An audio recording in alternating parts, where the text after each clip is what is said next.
گۆدارن هێوی FM دەماوە خۆش بێ. ئەس هایستان مستەفا بۆرەمت کۆشەیە ئاشێ زانە و نەزانادە. لەبەرگەرە ئاشێ زانە و نەزانە و چەرخا دەمێ گەلک بویەر دەبن و هێدی تشیا دەمێ تەڤنا خۆلدار دەخێ و وان بویەرا دکە چیرۆک ژ بۆ تەوایان نفشێن بێ سوودێژێ وەرگرن.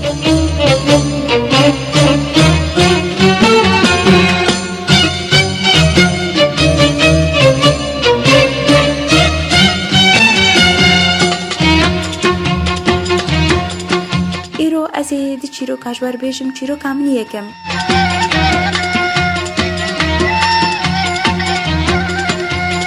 گۆجارێکی لوەلاتێکی ژ وەلاتی ئەوروپا باوەک و چەند زارۆکی خۆ بخۆشی بە هەورە ژیانە خۆ دەرباسکردن. ئەف باوایە گەلێکی مقاتە بوو گۆ چ تشتێکی باش و پاقش تم دیاری زارۆکی خۆ بکە. گۆ شەوێکی جوان شەوان وان جوان و جوان گۆ زارۆکێ من بەلاهم خۆش دزانبن گۆ هەر پێخەمبەرێکی هەر زاناکی هەر فەیلسوفێکی تم لەسەر خالێکێ سەکنین و دگوتن گۆ مرۆ بخوازێ بخۆشی ژیانە خۆ دەرباسکە گەرەکێ مرۆ ژیانە خۆ ژ خۆ تەنێرێ دەرباس نەکە مرۆ دەستی ئالکاریە تم درێژی غەینی خۆ بکە و خۆشی ددانێ دەیە ژ بەر vêyekê بەلاهون تم خوافێری دانێ بکن گژوەن هات ئالیکاریا مادی بەلا ئالیکاریا معنەوی بێ لگۆری تاقەتاوە لگۆری کاری بووناوە گولۆ کەچکاوی بچووکژی باعقل و زانە و دلنازێک ژێرگۆیا بۆ ماچاوە ئەولۆ ئالیکاریا معنەوی وەک ئەم چ بکن ژێرگۆ کەجامە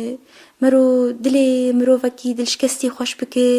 مرۆ ئالیکاریا ئینسانێکی بکە سەردانە نەخۆشێکی بکە ئولۆ بحەزاری ئالیکاریا دوێ ژیانی دهنە ئیگۆدەیا بە وەرسبە ئەستا ئەمی تشتێکی ولۆ بکەن بەلا خێر ژمەروەرە بەلا ژیانامە خۆش ببێ ئیباوێ گوتەوە ئەس لەوی تشتی دگەرم سبە خۆدە تەعالە ئەم هشتن ساغ ئەمی بەری خۆ بدەن هەما نەخۆشخانەیەکی جوان نەخۆشخانەیە وی وەلاتی وەمی هەرن سەردانە نەخۆشتا دا ئەم دلێ وان خۆش بکەن کەچکێ ولۆ یەقین نەتکرد گۆ ببە سبە هازوو رابوو و وێ چوبان باوێ خۆ کرد گۆیا بۆ دەهەیدی ئەمە هەرن پێشی پشتی ژمال دەرکەتن بەری خۆدان دکانە گولا و باقە گشگولی خۆشک هەلبژاردن و بەری خۆدان نەخۆشخانی ولۆ قەدەری بەرێوان خست ئۆدەیەکیش ئۆدەیە نەخۆشێکی گۆب ئێشا پیسە رابوو دەرباس بوون سلااو لێکردن داژێرکردن حال و دەمای پرسین دلێوێ خۆشکردن مۆرالێوێ هەلدان ئەو نەخۆشایە ولۆ بووە گولات ئاو بدە و بگەرمی و بهێوی گەرم و بدلێکی شکستیژی جوان خۆست ئەو کاربن بەلا سەریا جارێژی قوت نەکن ژبەر ئەو تحسێ هەمش بەر عەمرێوەی درێژ و هەمش بەر نەخۆشیای گران ئەو درۆژی خۆی داوی دژی لێ بەلا ئەو ڕۆژێوەی داوی ولۆ بخۆشی دەرباس بن ژبەر ڕۆژێوەی بەریان ها تەف دە بزەحمەتیە دەرباس بوون تایبەتی ئەو ڕۆژێوەی دوێ نەخۆشخانێدە رابوو باو و کەچکێژی گوتن ئەرێ و پشتا خۆدانی و سۆزدانی گو ئەوێ دیسا لێڤەگەرن بوو سبە دیسا وێ کەچکێ باوێ ئەو کیهان و دیسا بەرێ خۆتاجم وێ نەخۆشێک ئەف کەچکشی ولۆ بوێ پیرەکە مەزم بوێ نەخۆشی بەهات کرێدان و دیسا ولۆ بووی کەنێ خۆ بووی دلێ خۆی نازێک دەمەک خۆش پێر دەرباس کرد و ژێر چیرۆک دگۆتن ژێر بەحسا زارۆکتیا خۆ و هەڤالی خۆت کرد و گۆتێژی ڤەگەرە و تێ چێتر ببش بەرێ و دیساژی دەمەوان قەدیا و جارێک دنجی هات سەرکدایێ لێ وێ ڕۆژێ وێ نەخۆشی ژیانە خۆ داوی کردبوو لێ یا ممەڕیدە ژبێ زارۆکێرگۆ و ژ باوێرگۆ گۆ وێ نەخۆشی ژوانڕێ ناما کشتیە و گوتی دوێ وێ نامەی بخوێنن وی باوی ئەو نامە ڤەکر و خوێند گۆ ڤاوێ نەخۆشی تێ دانیە ئەز بگەرمی سپاسیاوەتکم و تشتێک دامە وەک گۆ تکەسی نەدایمە ئەv عەمرێ من 92 ساڵە و ئەس بڤێ ئێشا سەرەتانی بووم و مغابن ئەف 8 مەهێمە از دوێ نەخۆشخانەیە دەبووم لێ تی کەسیش مەروێ من بیر نەبر گۆ ڕۆژێکی 5 دقاش وەختا خوا بێ سەرەکی لم بدە لێ وەختێ و ئەو وەختا خۆدامە ئەس حەسیام گۆ عەمرێک نه لە عەمرێ من زێدە کرد و ژمر بفێدەتر بوو ژوان مەهێ درێژ گۆ من دەرمانی تەختۆرات خوار ژبەر vêyekê ez nikarim tiştekî ji we biqedîmînim ji xînî got ez bêjim serweta min tev di min nivîsandî ser navê vê keçikê ez bihêvî me hûn ji min qebûl kin.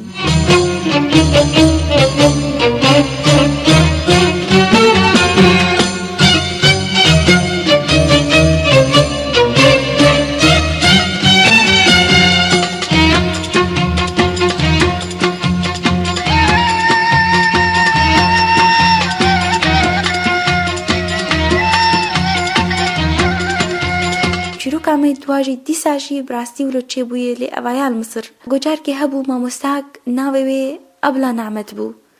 ئەبلا نەعمەت نەوەک هەر مامۆستێ بوو نەوەک هەر ئەنساکێ بوو لێ ئەو وەک دەی بوو ji şagirtê xwe re û belkî ji diya jî hîn dilnaziktir bû. Wan girêdayî bû ji dil û can wan fêr dikir û ji dil û can jî bi wan re bû wan fêrî هەر مەسەلایەکی پاقژ مەسەلەی ژیانی دکردن ji ber wilo şagirtê wê jî gelekî pêvgirêdayî bûn. Yek ji van şagirta navê wî Kerîm bû. Kerîm cawî emrê Xwedê kirbû û wilo dilê wî ji dinyê tevî şikesti bû û ji xwendina wî şikesti bû û ji hevala şikesti bû bû wek insanekî nexweşê nefsî nema dikare jiyana xwe berdewam bike nema dikare têkiliya xwe bi hevalê xwe re bidûmîne. Ev ئەبلا نەعمەت بینی گۆرۆ برۆ خراپتر دەبێ و ئەو زانە گو ئەف شاگرتێکی ژێهاتیە مستەواوی بلندت خوێندنێ دێ لێ نەماتکارێ تشتێکی نە استوعا بکە و نە تشتێکی بدە. ئەبلا نەعمەت شخۆر کرد کار گۆ divê Kerîm vegere wek berê û çêtir û mar ro û biro û her ders û her kêlî wê berdilî bide wê moralî wî hilde wê jêr bê Kerîm ti zarokek jê hatiye ti şagirtek jê hatiye Xwedê Teala wilo xwest ne ji bo tehdariye bigîne te ji ber dixwest ja te bibe bihiştê û ti wilo bibe tê bêtir ca xwe aciz bike di gora wê de divê tu jê hatî bi û divê tu li pêşa şagirtê din bi û divê Kerîm rob bû wek gula te av bide dilê wî xweş bû û vegeriyal xwendina xwe û vegeriyal mistewa xwe yî wek berê û çêtir bû. Dema cejna mamosta Eîdil Muallim her zarokekî diyarîk xweşik ji wê mamostêr anîn lê ji ber Kerîm mistewa wî madî ne gelekî lê tiştek gelekî bi qîmet anî jêre etira ca xwe yî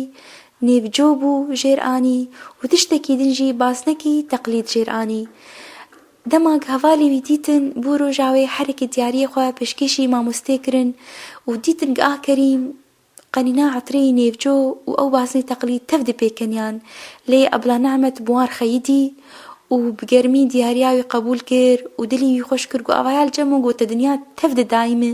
etira ca te û ev basnê ha jî ez nadim malê dinyê bi soz wê li cem be ev basn hetayê. Roj û dem derbas bûn û asta xwe seretayî xelas kir û piştî wê her ast xelas kir û her estekî xelas kir jî bi helemetên herî bilind heta giya zanîngehê û wilo her carê jî ku wî xelas kir bi wan helemetê bilind namak dişand ji vê Ebla Nehmet re û digot bi xêra Xwedê Teala û bi xêra te gineşte ba ez ê winda bama. Piştî wilo min hak jêr hat û çû welatna xwend û ji xwe yek xwest û wê zewicî baya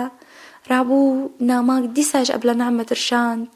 û jêr got بخودێک دنەیە سەر داوەتام حازر نەبێ ئەس